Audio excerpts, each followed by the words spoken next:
ఎప్పుడన్నా మీకు ఈ మాటలు వస్తున్నాయా? What is the use of praying? I prayed and of nothing is happening. ఏం జరగట్లే, ఇంత ప్రార్థన చేసా ఏం కలగట్లే, ఏం ప్రార్థన చేస్తానన్నా దేవుడు జవాబు అవ్వట్లే. దేవుడు అంటాడు విసిగిపోవద్దు, ప్రార్థన చేస్తూనే ఉండదు. కానీ నువ్వు ప్రార్థన చేసేటప్పుడు నీ ఉద్దేశం ఎలా ఉండాలంటే దేవుడు కార్యం జరిగిస్తాడు, కార్యము జరిగించాలి.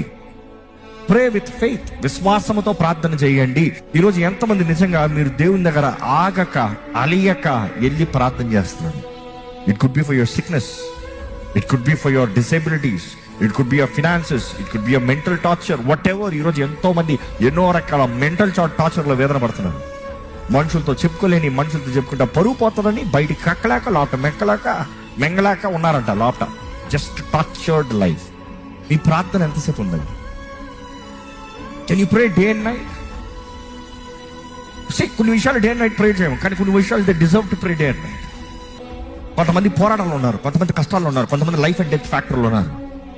But are you praying or worrying? కొంతమంది కేవలం అలసిపోయి ప్రభువా ఎక్కడ, ప్రభువా ఏది అని విసిగిపోతున్నారు. దేవా సహాయం చేయవా? ఎంతమంది నిజంగా దేవుని వేడుకోగలుగుతారు? దేవా న్యాయం జరిగించు, దేవా నా పక్షాన కార్యం జరిగించు, దేవా నాకు మేలు జరిగించు, దేవా నాకు సహాయం చేయి.